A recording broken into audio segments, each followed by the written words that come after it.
Une guerre de position, la bataille de Verdun. On s'est battu autour de Verdun du début de la guerre à la fin. La bataille de 1916, dite bataille de Verdun, ayant été un temps fort de tous ces combats de 1914 à 1918. Elle dura 300 jours et 300 nuits. En 1916, le commandement allemand fait tourner une nouvelle fois son plan et décide de porter le coup décisif à l'armée française par une nouvelle stratégie en cherchant moins à conquérir du terrain qu'à user l'adversaire jusqu'au moment où il ne serait plus en état de combattre. Ce fut le principe de la bataille engagée le 21 février 1916 dans la région de Verdun. Cette bataille est lancée par le général Falkenhayn qui espérait saigner à blanc l'armée française, obligée de défendre une place à forte valeur symbolique. Elle est restée en particulier du côté français le symbole de l'horreur. Malgré une utilisation de l'artillerie comme on n'avait jamais vu, du 21 février au 21 avril, les Allemands tirèrent plus de 8 millions d'obus. Ils n'obtinrent pas les résultats escomptés. Après avoir d'abord fléchi, les troupes françaises placées sous le commandement du général Pétain causèrent à l'adversaire des pertes égales aux leurs, de sorte que l'armée allemande s'usa autant que l'armée française. Les témoignages, donc j'ai plusieurs documents. Donc l'historique du 30e régiment d'infanterie relate. Nuit de 22 au 23 avril, le premier bataillon du 30e régiment d'infanterie monte à l'attaque du ravin de la Dame. Il a plu, la boue a envahi tout le secteur. Cherchant un abri, un homme s'est jeté dans le boyau et la boue est aussitôt montée jusqu'à sa ceinture. Il demande de l'aide. Deux hommes lui ont tendu leurs fusils. Deux fois, ils ont glissé et vite ils ont repris place dans la colonne qui passe tout près, sourde aux supplications de l'enlisé qui s'enfonce lentement sans secours. Du capitaine Albert Garnier de la 52e division d'infanterie. 2 juin. Ce que je vois est affreux. Les cadavres sont légion. Ils ne se comptent plus. On marche sur les morts. Des mains, des jambes, des têtes et des cuisses coupées émergent de la boue, et on est contraint de patauger là-dedans, car c'est encore dans ce méchant fossé à moitié comblé par endroits qu'on peut espérer se dissimuler un peu. Ici, un soldat est tombé à genoux, il bouche le passage. On lui grimpe sur le dos pour avancer. À force de passer sur lui, on a usé ses vêtements, on marche sur sa peau. Un témoin dont malheureusement nous n'avons pas retenu le nom nous conduit au poste de secours d'Aisne, au pied de la côte 304 et du Mort-Homme.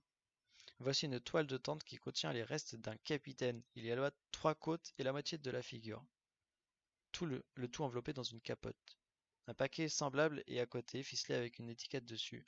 L'entassement de ces morts terreux, sanglants, horrifiés, donne le cauchemar. Pour comble, pendant les nuits, les rats viennent leur ronger la face et leur manger les yeux. Et ce sont alors des figures squelettiques qui vous regardent avec leur orbite vide. Jamais je n'ai rien vu de si atroce. Les enterrer? Ils sont trop, on n'a pas le temps. Et puis c'est trop dangereux. Et il faut vivre au milieu d'eux, manger auprès d'eux, dormir auprès d'eux. Le soldat A. Pénard du 413e régiment d'infanterie.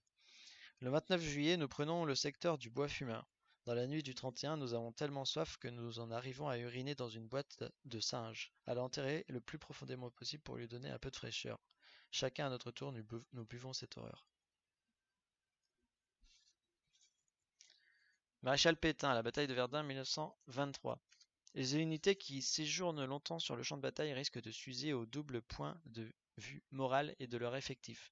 Les divisions françaises versaient au front de Verdun leur lourde contribution de fatigue et de sang, puis revenaient sur leurs arrières ou vers des secteurs plus calmes pour s'y revivifier et être utilisables à d'autres fins. Ah, il y a une faute dans le document, c'est être utilisable. J. Péricard, Verdun, 1936. En quelques heures, 2 millions d'obus sont lancés sur le triangle étroit Brabant-Orne-Verdun. Nos aviateurs doivent renoncer à pointer toutes les batteries qu'ils voient en action. Il y en a partout, rapporte-t-il. Elles se touchent. Les flammes de leurs obus forment une nappe continue.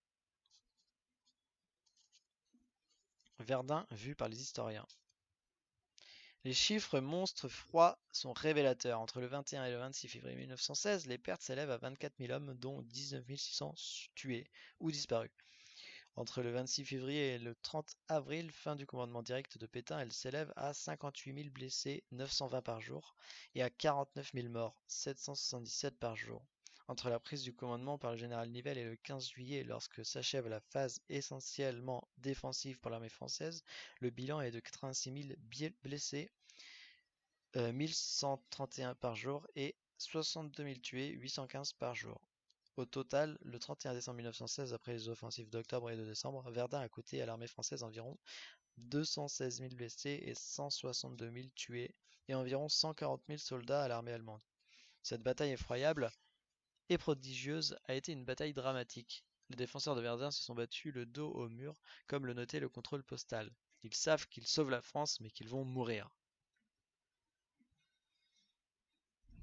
La stratégie psychologique du général Pétain qui réussira à dominer la cause des mutineries en 1917 apparaît dès la bataille de Verdun, mais le ménagement des hommes et des divisions entraînait la mise en place des relèves, de la Noria.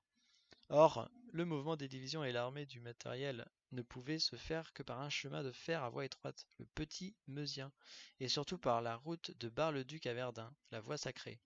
C'est l'apparition à Verdun de la révolution du moteur, aussi bien sur terre que dans les airs, Verdun ayant été la première bataille aérienne de l'histoire.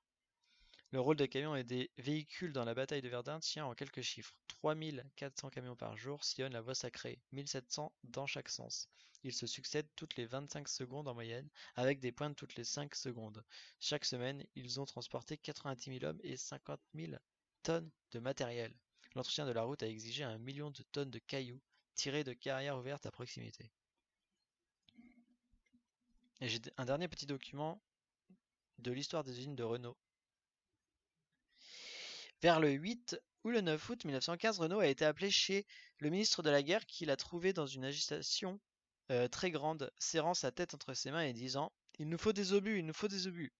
Il envoya Renault chez le colonel R qui lui dit « Des obus? Ah, c'est maintenant qu'on s'aperçoit qu'il faut des obus, mais cela ne me regarde pas ». Et le renvoie chez le général Mangin. Le général Mangin demande « Vous pouvez faire des obus, Renault ?» Renault déclare qu'il ne sait pas, qu'il n'en a jamais vu. Le général en prend un sur sa cheminée, lui montre. En voilà un.